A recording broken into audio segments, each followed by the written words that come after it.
नमस्कार विद्यार्थी मित्रांनो, विजन गव्हर्नमेंट जॉबवर तुमचं सगळ्यांचं अगदी मनपूर्वक स्वागत. खूप दिवसांनी आपण असं भेटतोय. खूप दिवसांनी म्हणण्यापेक्षा मी म्हणेल, की बरेचसे महिने झाले मी असे लेक्चर्स तुमचे घेतले नव्हते. आता पुढे आपले लेक्चर्स नेहमीप्रमाणे कंटिन्यू होतील, हळू सुरू होतील. पण पुढे लेक्चर सुरू करण्याआधी मला आधी तुम्ही सगळ्यांनी सांगा, की कसे आहात तुम्ही सगळे?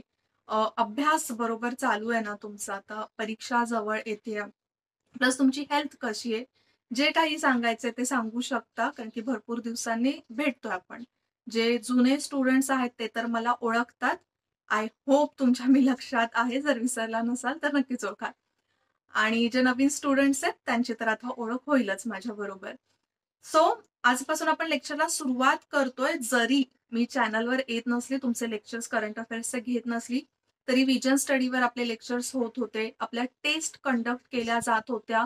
तुम्ही त्या टेस्ट पण देताय असं मी थोडं गृहीतच धरते, कारण की एक्झाम आता जवळ आलेली आहे आणि तुम्ही एक्झाम पॉइंट ऑफ व्ह्यूने सगळा अभ्यास चांगला करताय, असं मला वाटतंय.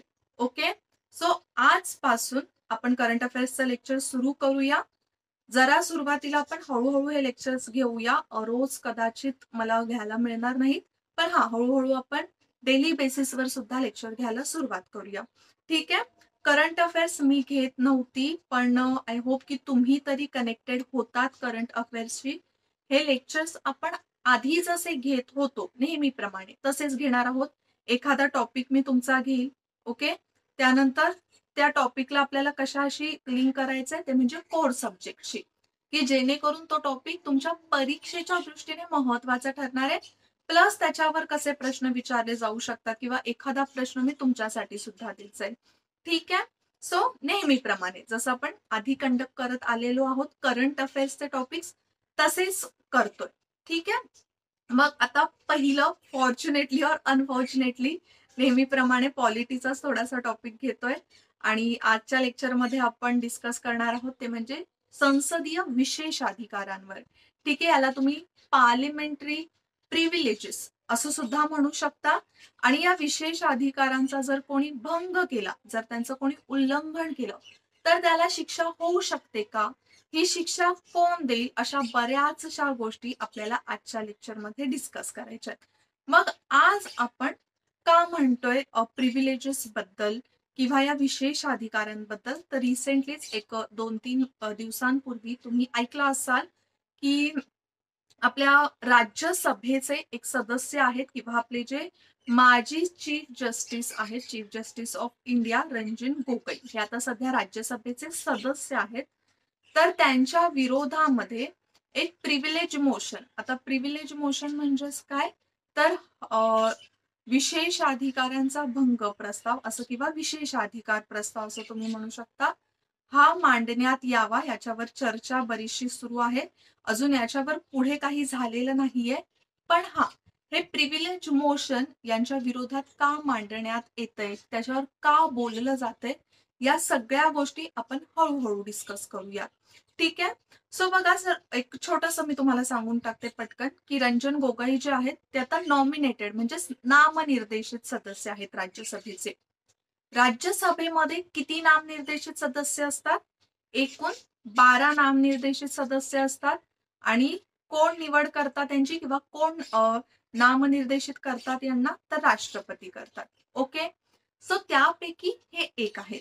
आता जेव्हापासून त्यांचा कार्यकाळ सुरू झालेला आहे राज्यसभेचा किंवा नामनिर्देशित झालेले 2020 मध्ये, तेव्हापासून त्यांनी फक्त 6 वेळाच राज्यसभेमध्ये उपस्थिती लावलेली आहे किंवा सभागृहामध्ये ते प्रेझेंट राहिलेले आहेत. आता आपल्याकडे काही रूल्स आहेत सभागृहामध्ये किती दिवस प्रेझेंट राहावं लागतं, कमीत कमी किती दिवस प्रेझेंट राहावं लागतं. मग या सगळ्या गोष्टी आपण आजच्या लेक्चरमध्ये डिस्कस करणार आहोत. ठीक आहे? मग काय काय डिस्कस करायचंय, एक ओव्हरऑल बघून घ्या की आपण काय काय बघणार आहोत.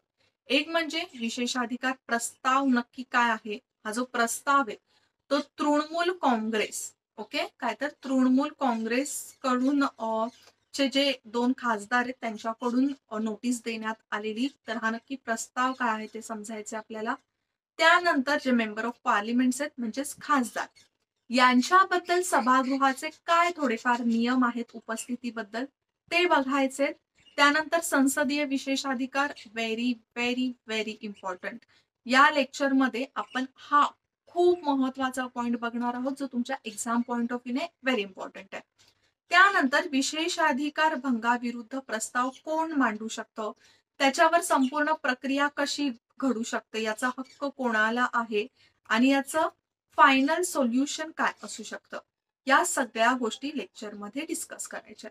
तर काय एक झालेलं ओव्हरऑल न्यूज म्हणजे का करंट अफेअर आपण काय या टॉपिकवर डिस्कस करतोय ते तर मी तुम्हाला सांगितलेले की का हा प्रस्ताव मांडण्यात आला. त्याच्या पुढे मग आता एमपी म्हणजेच मेंबर ऑफ पार्लिमेंट बद्दलचे सभागृहाचे काही नियम असतात. तर बघा, सभागृहामध्ये ज्यावेळेला कोणताही मेंबर ऑफ पार्लिमेंट असू दे, कोणताही खासदार असू दे, मग तो नामनिर्देशित असला किंवा तो लोकप्रतिनिधी असला, त्याला ना ज्यावेळेला अधिवेशन सुरू होतं, आता वर्षातून जर आपण बघितलं तर एकूण किती अधिवेशन होतात? 3 अधिवेशन होतात. किती अधिवेशन होतात? 3 अधिवेशन होतात. एक आपलं हिवाळी अधिवेशन, पावसाळी अधिवेशन आणि जे वर्षाचं पहिलं अधिवेशन असतं ते म्हणजे बजेटरी अधिवेशन, राईट? मग ज्या वेळेला अधिवेशन सुरू असतं ना, तेव्हा प्रत्येक सदस्याने अधिवेशनात किमान 1 दिवस उपस्थित राहणं आवश्यक असतं. समजा त्याला पूर्ण अधिवेशनामध्ये उपस्थित राहता येत नसेल, तसं नसेल, तर तसा त्याला अर्ज करावा लागतो आणि सभागृहाने त्या अर्जाला मंजुरी द्यावी लागते. जर अर्जाला मंजुरी दिली नाही तर त्याला उपस्थित राहावंच लागतं. ओके. आणि जर समजा त्याने रिक्वेस्ट किंवा तसा अर्जच केला नाही तरी त्याला उपस्थित राहावं लागतं. जर उपस्थित राहिलं नाही तर त्याच्यावर काही कार्यवाही होऊ शकते सभागृहाकडून किंवा सभागृहाचे जे प्रिसाइडिंग ऑफिसर असतात त्यांच्याकडून. ठीक आहे. मग आता संसदेचे विशेषाधिकार काय म्हणतात बघा. आपल्या ना राज्यघटनेमध्ये काही कलम आहेत, जसं कलम 105 आहे किंवा कलम 106 आहे. याच्यामध्ये ना आपल्या संसदेच्या सदस्यांना इंडिव्हिज्युअली किंवा या सदस्यांना एक तुम्ही म्हणू शकता ओव्हरऑल पूर्ण संसदेचे एकत्रित असे काही विशेषाधिकार दिलेले आहेत. हे विशेषाधिकार राज्यघटनेने का दिलेले आहेत? तर ना संसदेच्या सदस्यांना एक फ्रीडम मिळावं की त्यांना स्वतःचं काम व्यवस्थित करण्यात आलं पाहिजे, कुठेही त्यांना अडथळा येऊ नये, म्हणून ना असे काही महत्वाचे विशेषाधिकार त्यांना देण्यात आलेले आहेत, काही राईट्स देण्यात आलेले आहेत. आता बघा, राईट्स आणि प्रिव्हिलेजेस याच्यामध्ये फरक असतो. जसं आपल्याला बरेचसे राईट्स आहेत जे मूलभूत अधिकार आहेत, भाग 3 मध्ये देण्यात आलेले, पण त्या राईट्सवर आपल्याला कुठेतरी आपण म्हणू शकतो बंधनं पण आहेत की नाही, कोणतेही राईट्स घ्या. पण तिथेच ज्या वेळेला आपण प्रिव्हिलेजेस बद्दल बोलतो ना, तर त्या प्रिव्हिलेजेसवर विशेष अधिकारांवर बंधनं थोडी कमी असतात. ओके. मग आता जसं मी तुम्हाला सांगितलं 2 प्रकारचे विशेषाधिकार देण्यात आलेले आहेत. एक म्हणजे कलम 105 मध्ये देण्यात आलेले, ते 2 देण्यात आलेले आहेत. एक म्हणजे फ्रीडम ऑफ स्पीच, म्हणजे सभागृहातल्या प्रत्येक सदस्याला बोलण्याचा अधिकार आहे, भाषण देण्याचा अधिकार आहे आणि कोणत्याही गोष्टीवर ते भाषण देऊ शकतात. मग त्याने अशा विषयावर स्पीच का दिला किंवा स्पीच मध्ये हे वक्तव्य काय केलं, त्याच्यावर कोणी कोर्टामध्ये जाऊन केस करू शकत नाही. ओके. कोर्टमध्ये जाऊ शकत नाही, हे लक्षात ठेवा. प्लस पूर्ण संसदेला म्हणजेच दोन्ही सभागृहांना, आता ज्या वेळेला मी संसद म्हणते तेव्हा हे लक्षात ठेवा, दोन्ही सभागृह येत आहेत तिथे, लोकसभा आणि राज्यसभा. दोन्ही सभागृहांना त्यांचे त्यांचे एकत्रित अधिकार आहेत की ते त्यांचं जे काही कामकाज आहे ते प्रकाशित करू शकतात. ओके. किंवा दुसऱ्यांना प्रकाशित करण्यापासून रोखू शकतात. त्याचबरोबर इतर काही नियम आहेत, जसं त्याच्यामध्ये समजा एक कॉन्स्टिट्यूशन कोड ऑफ सिव्हिल आहे 1908चं, तर त्याच्यानुसार सुद्धा बरेचसे विशेषाधिकार देण्यात आलेले आहेत. तेच विशेषाधिकार आता आपण बघून घेऊया. जसं त्यामध्ये प्रत्येक सभागृहाला आपले अहवाल, वादविवाद आणि कार्यवाही प्रकाशित करण्याचा अधिकार आहे. त्याचबरोबर इतरांना प्रकाशित करण्यापासून प्रतिबंधित करण्याचा अधिकार आहे. आता जसं प्रेस आहे, तर प्रेसला प्रतिबंधित तसं करू शकत नाही सभागृह, पण हा प्रेस चुकीच्या गोष्टी सुद्धा छापू शकत नाही किंवा मीडियामध्ये आणू शकत नाही. त्यानंतर सभागृह त्याच्या कामकाजापासून बाहेरील व्यक्तींना, म्हणजे समजा बऱ्याच वेळेला काय असतं की राज्यसभा म्हणा किंवा लोकसभा म्हणा, त्याच्यामध्ये बऱ्याच वेळेला प्रेसची लोकं वगैरे असतात, मीडियाची लोकं असतात. तर अशा व्यक्तींना तिथे उपस्थित राहण्यापासून परावृत्त करू शकतात. काही मुद्द्यांवर चर्चा करण्यासाठी गुप्त बैठक सुद्धा घेऊ शकतात. आता ज्यावेळेला त्यांना गुप्त बैठक घ्यायची असते, तेव्हा जे प्रिसाइडिंग ऑफिसर्स असतात. अच्छा, प्रिसाइडिंग ऑफिसर्स म्हणजे काय? तर राज्यसभेच्या बाबतीत राज्यसभेचे सभापती आणि लोकसभेच्या बाबतीत लोकसभेचे अध्यक्ष. त्यांना आपण प्रिसाइडिंग ऑफिसर म्हणतो. ओके. आय होप तुम्हाला सगळं समजतंय. मी एक एक पॉइंट टू पॉइंट क्लिअर करते. मग त्याचबरोबर अजून काय आहे, सभागृहाचे कामकाज कसं चालेल, कार्यपद्धती कसे चालेल, त्याचे नियम स्वतः सभागृह स्वतःसाठी करू शकते. संसद सदस्याने किंवा इतर कोणत्याही व्यक्तीने जर विशेष अधिकारांचा भंग केला, तर सभागृहाचा अवमान केला आणि त्याला शिक्षा करण्याचा अधिकार सभागृहाला देण्यात आलेला आहे. तर हा खूप महत्वाचा पॉइंट आहे, इथे लक्षात ठेवा. यामध्ये संसद सदस्याने स्वतःने जरी त्या विशेष अधिकारांचा भंग केला किंवा इतर बाहेरच्या व्यक्तीने जरी त्या विशेषाधिकारांचा भंग केला, तरी सभागृह त्या व्यक्तीला शिक्षा देऊ शकते. मग तो अगदी बाहेरचा व्यक्ती असला तरी सुद्धा, आणि ते वेल प्रूफ झालं तरच. आणि सभागृह एखाद्या सदस्यांची अटक, स्थानबद्धता, अपराध स्थिती याबद्दल माहिती प्राप्त करण्याचा अधिकार सुद्धा आहे. म्हणजे सभागृह काय करू शकतो, की सभागृहाचा म्हणजे समजा लोकसभेचा एखादा सदस्य आहे, एखादा खासदार आहे. तर त्या खासदाराला अटक का झाली, त्याला स्थानबद्ध डिटेन का करून ठेवण्यात आलं, त्याने काय अपराध केला आहे, त्याच्याबद्दलची माहिती सुद्धा सभागृह मागवू शकतो. कारण की बघा, सभागृह आहे, सभागृहाचा सदस्य आहे, तर एक प्रकारे तुम्ही म्हणू शकता सभागृहावर एक रिस्पॉन्सिबिलिटी येते, की स्वतःच्या सदस्यांचं एक जी डिग्निटी आहे ती मेंटेन करायची आहे.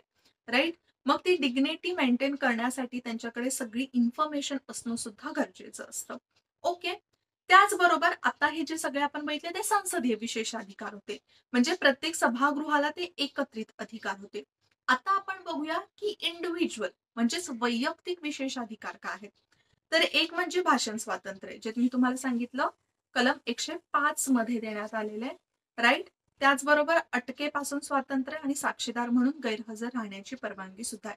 आता हे जे अटकेपासून स्वातंत्र्य आहे ना, तर तो काय आहे, संसदेचे जसं मी तुम्हाला सांगितलं 3 वेळा अधिवेशन होतात. राईट. मग ज्या वेळेला अधिवेशन सुरू असतं ना संसदेचं, त्या सभागृहाचं, तर त्या अधिवेशनादरम्यान म्हणजे अधिवेशन सुरू असताना जे काही 15-20 दिवस जे काही अधिवेशन सुरू असेल त्या दरम्यान, तसंच अधिवेशनाच्या 40 दिवस आधी आणि 40 दिवस नंतर त्या व्यक्तीला किंवा त्या सदस्याला अटक करता येत नाही. आता हे का बरं देण्यात आलं असेल, अटक करता येत नाही? तुम्ही म्हणाल मॅम, इथे तर उलट एखाद्या सदस्याने जर काही अपराध केला असेल तर त्याला शिक्षा झाली पाहिजे, त्याला अटक करण्यात आली पाहिजे. पण हे सगळं का आहे? जरी अटक केली कोणत्याही गोष्टीवरून, तर एक प्रकारे संसदेच्या कामकाजात अडथळा येईल. ओके. मग त्या व्यक्तीचं जरी वैयक्तिक काहीही रिझन असू दे, त्याच्यामुळे देशाच्या पूर्ण कारभारामध्ये अडथळा येऊ नये म्हणून हा त्या व्यक्तीला विशेषाधिकार देण्यात आलेला आहे. पण हा विशेषाधिकार फक्त दिवाणी दाव्यांच्या बाबतीत आहे. इथे एक छोटंसं रेस्ट्रिक्शन आलं. काय?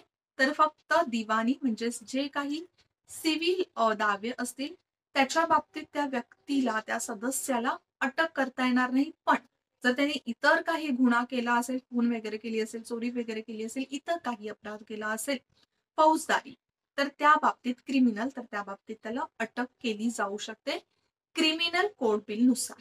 ठीक आहे. क्रिमिनल कोड नुसार. तर हे झाले, एक झाले संसदीय विशेषाधिकार, दुसरे झाले वैयक्तिक विशेषाधिकार. ओके. मग आता ज्यावेळेला आपण म्हणतोय की संसदीय विशेषाधिकार आहेत किंवा वैयक्तिक विशेषाधिकार आहे, जसं मी तुम्हाला सांगितलं, एखादा व्यक्ती संसदेचा सदस्य असू दे किंवा तो बाहेरचा व्यक्ती असू दे, त्याला शिक्षा करण्याचा, त्याला दंडित करण्याचा अधिकार हा सभागृहाला आहे.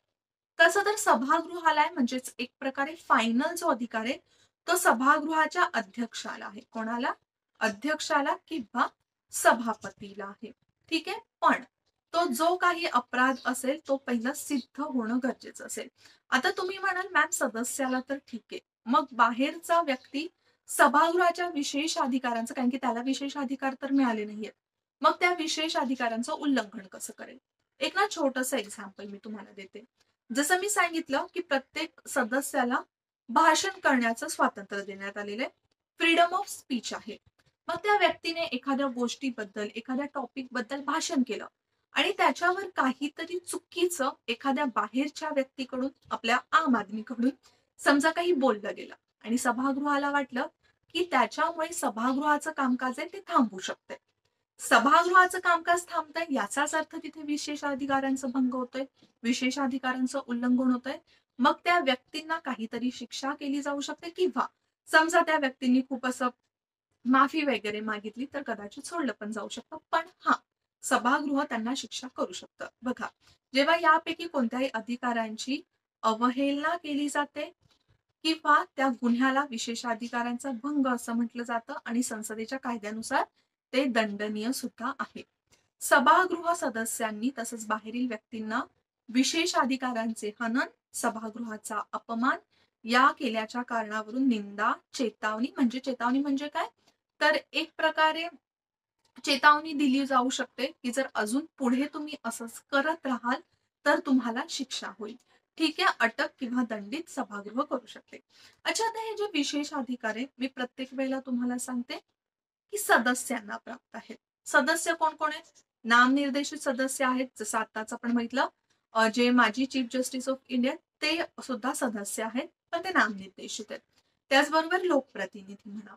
तर या लोकप्रतिनिधी म्हणजेच कोण? जे निवडून आलेले सदस्य असतात त्यांना आपण लोकप्रतिनिधी म्हणतो. का? कारण की ते लोकांनी निवडून दिलेले असतात, राईट? मग हे या सदस्यांना तर विशेष अधिकार असतो, पण या व्यतिरिक्त अजून काही व्यक्तींना विशेष अधिकार असतो. ते व्यक्ती म्हणजे ज्यांना सभागृहामध्ये बोलण्याचा अधिकार आहे, स्वतःचं मत मांडण्याचा अधिकार आहे.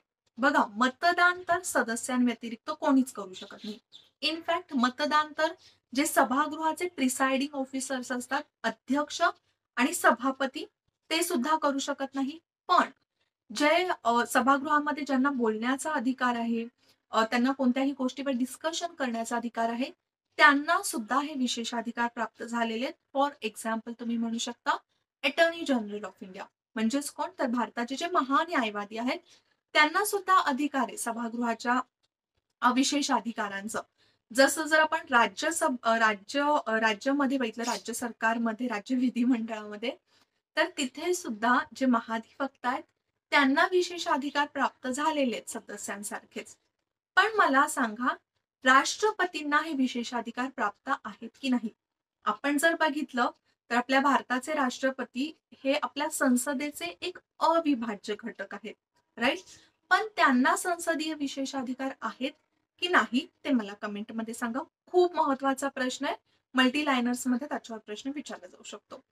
अच्छा, आता सभागृहामध्ये सर्वात पहिल्यांदा हे लक्षात ठेवा, की हा जो प्रस्ताव आहे, विशेषाधिकार भंग केल्याच्या विरोधाचा जो प्रस्ताव आहे, तो कोण मांडू शकतो? तर ते मांडू शकतो कोणताही सभागृहाचा सदस्य. कोण? तर कोणताही सभागृहाचा सदस्य. ओके.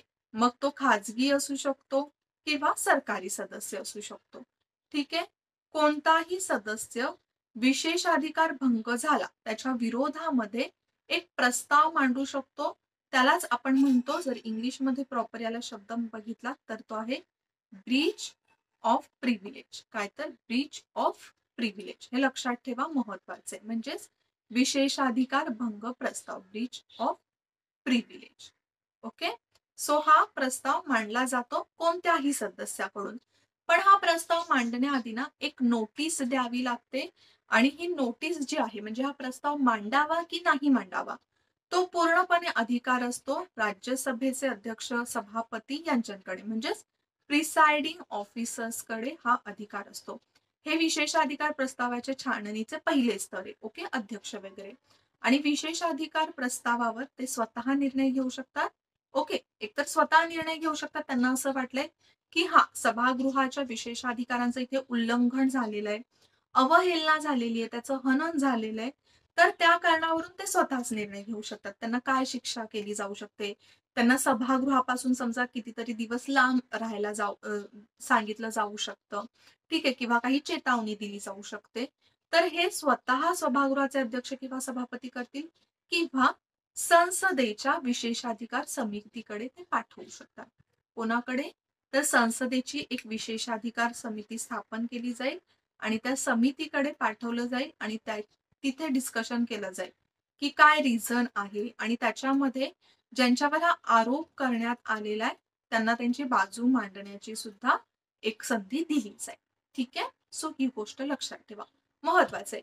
म्हणजेच काय कोणीही मांडू शकतं पण त्याच्यावर तसा तर बघायला गेलो निर्णय घेण्याचा अधिकार सभागृहांच्या सभापतींना आहे. आपण बघा बऱ्याच वेळेला आतापर्यंत कितीतरी वेळेला आपल्या महाराष्ट्र राज्य विधिमंडळाच्या बाबतीत म्हणा किंवा संसदेच्या बाबतीत बऱ्याच वेळेला बघतो की सदस्यांना निलंबित करण्यात येते. एकत्रित 11-13 एवढ्या सदस्यांना निलंबित करण्यात येते. तर ते काय असते एक प्रकारे सभागृहाचं उल्लंघन, सभागृहाचं एक प्रकारे अपमान होत असतो, तिथे विशेषाधिकारांचं उल्लंघन केलं जात असतो. तेच रिझन असतं आणि हा डिसिजन कोण घेतं? त्या सभागृहाचे अध्यक्ष किंवा सभापती म्हणजेच presiding officers. Okay. So I hope तुम्हाला या सगळ्या गोष्टी आता नीट समजल्या असतील. आपण एक एक पॉइंट नीट समजून घेतलेला आहे. ओके. मग अजून आपलं काय एक छोट्या मोठ्या गोष्टी सुद्धा आपण समजून घेऊया की एकीकडे राज्यसभा आहे, एकीकडे लोकसभा आहे. ज्यावेळेला आपण राज्यसभा म्हणतोय तर राज्यसभेची रचना कशी आहे? राज्यसभेची जी रचना आहे ती कलम 80 मध्ये दिलेली आहे. आपण या सगळ्या गोष्टी मी जे तुमचं पॉलिटीचं लेक्चर घेतलेले आहेत त्यामध्ये बघितलेल्या आहेत. एक छोटीशी पटकन रिव्हिजन करून टाकूया. लोकसभेची तरतूद कलम 81 मध्ये देण्यात आलेली आहे. राज्यसभेमध्ये मॅक्झिमम किती सदस्य असू शकतात? 250. त्यातले 238 हे प्रतिनिधी असतील आणि त्याचबरोबर 12 सदस्य हे राष्ट्रपती नामनिर्देशित करतील. जर आता आपण सध्या बघितलं तर एकूण 245 सदस्य आहेत राज्यसभेमध्ये. तिथेच लोकसभेच्या बाबतीत बघितलं तर एकूण 552 सदस्य असले पाहिजेत. सध्या बघितले तर 545 सदस्य आहेत. आणि 552 मध्ये पूर्वी होतं की 2 अँग्लो इंडियन असले पाहिजेत. पण आता हे रद्द करण्यात आलेले अँग्लो इंडियन समाजाबाबत. ठीक आहे. मग या 2-3 गोष्टी थोड्या लक्षात ठेवा महत्वाच्या. बाकीचं तर आपण विशेष अधिकारांबद्दल सगळ्या गोष्टी क्लिअर केलेल्या आहेत. आता हा एक प्रश्न तुमच्यासाठी मी समोर दिलेला आहे. तो प्रश्न नीट वाचा. काय प्रश्न आहे? तर विशेषाधिकार भंगाविरुद्ध प्रस्ताव खालीलपैकी कोण मांडू शकतं? एकदम सिंपल आहे. आताच डिस्कस केलेलं आहे. जर लेक्चर नीट बघितलं असेल तर आन्सर तुम्हाला येईल. कमेंटमध्ये मला आन्सर करा. आणि त्याचबरोबर राष्ट्रपतींबद्दलचा सुद्धा एक प्रश्न मी तुम्हाला विचारलेला आहे. त्या प्रश्नाचं उत्तर सुद्धा मला कमेंटमध्ये द्या. ओके. बाकी तर भरपूर काही आज मी विचारलेलं आहे. भरपूर दिवसांनी भेटलीये तुम्हाला त्यामुळे भरपूर विचारते. बाकी आपले आता हे असेच लेक्चर्स कंटिन्यू राहतील. आपण पुन्हा भेटूया नेक्स्ट लेक्चरला. तोपर्यंत जय हिंद, जय महाराष्ट्र आणि थँक्यू.